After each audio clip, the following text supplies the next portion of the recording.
Hi, I'm Max Scmidt, and this is the U.S. Real Estate Report. Thanks for watching. RealtyTrack, a foreclosure service, issued a statement saying that 430,000 foreclosure filings, default notices, auction sales notices, and bank repossessions were reported nationally during the first quarter of 2007. That's 1 in every 264 homes. According to Moody's analyst Mark Zandi, 2.87% of the total U.S. housing market is in some sort of foreclosure. Mr. Zandi feels that the problem will continue through 2007 as subprime loans reset to new higher interest rates throughout this year. This figure represents a dramatic increase in foreclosures, up 35% from the same quarter in 2006, according to RealtyTrack. You should keep in mind that the greatest part of the 430,000 foreclosure filings include the initial, quote, default notice, unquote, which is a letter sent out to owners that are more than 30 days late on their mortgage payment. You should also understand that a property may have up to 3 foreclosures taking place at the same time. If the owner has a first mortgage, a second mortgage, and a home equity loan. Less than 6% of these default notices will become actual foreclosures, as most homeowners will make up their payments and late fees. On April 24th, Countrywide Financial Corporation's Chief Executive Officer Angelo Mozzillo, speaking at the Milken Institute conference, said he expects the mortgage market to improve in 2008 and be, quote, very healthy, unquote, in 2009. He said that 5 to 6% of the nation's riskiest subprime loans may face foreclosure. He went on to say that 94% of these loans will not go into foreclosure. Currently, more people own a home than in any other time in the history of the United States. Much of this is due to subprime or exotic loan markets. Although foreclosures are at an all-time high, so is home ownership. It is almost impossible for someone to rent in today's real estate market and save tens of thousands of dollars for a down payment and closing costs. It is an unrealistic reality for most people seeking the American dream. Many homeowners today got their opportunity through the exotics and subprime loan programs, and 94% will make good on their dream of long-term home ownership.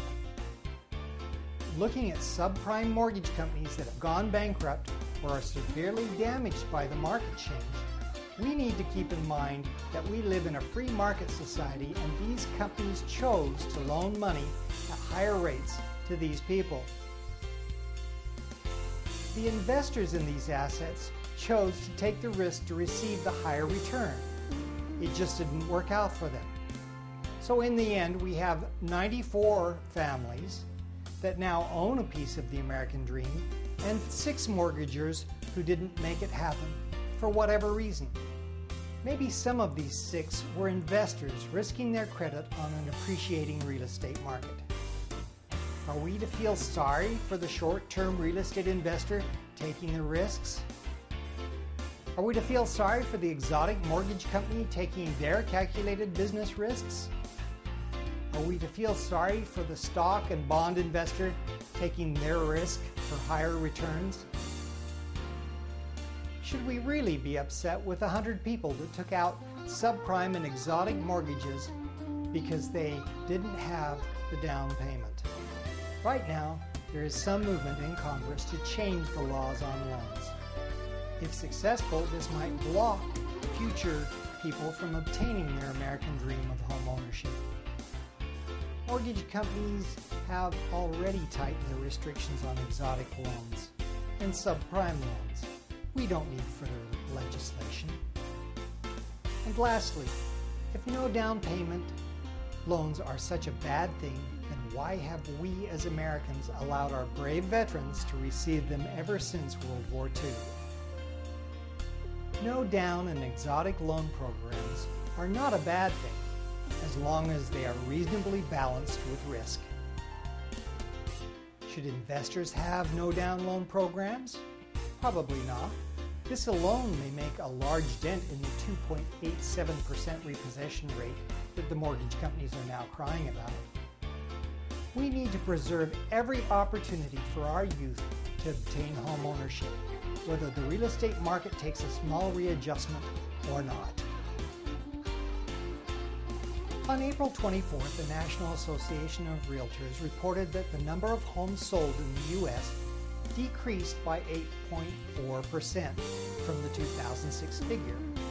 Part of this lower sold rate could be attributed to the severe weather that occurred in February, when homes that close in March would have been placed under contract. A positive sign showed the national inventory of homes for sale fell to 3.75 million units, which is a 1.6% decrease in inventory, representing a 7.3-month supply in the marketplace. The median sales price of a single-family home is down 0.9% from 2006. If this were stocks, it would be considered a minor adjustment. But to hear the national press trying to sell papers and airtime, it seems like a crisis. David Lira, chief economist for the National Association of Realtors, said, quote, "We're still looking for existing home sales to gradually improve during the last half of 2007, unquote. Finally, I want to tell you about a report that came out of Las Vegas about one of Carl Icahn's companies. Mr. Icahn is a well-known corporate investor that buys when the market is soft and sells when it is strong, producing billions of dollars in profits. This last week, a deal was struck between Mr. Icahn's company, owner of the Las Vegas Stratosphere and 3 other minor casinos, and a real estate holding company owned by Goldman Sachs. The Stratosphere was purchased by Mr. Icahn's company out of bankruptcy when the market was soft, a buyer's market. Mr. Icahn's company is now under contract to sell the property for $1.3 billion. They announced this would lead to a net gain of $1 billion. The moral of this story is buy when others aren't and sell when everyone else is buying. It's a buyer's market in most of the United States, and excellent opportunities with excellent terms abound. Interest rates are low and the selection is plentiful. Whether this is your first home, vacation home, or retirement home, now is the time to make a great deal on a home. Don't wait until everyone else is buying, or you may be paying a lot more. I'm Max Scmidt, and this has been the U.S. Real Estate Report. Thanks for watching.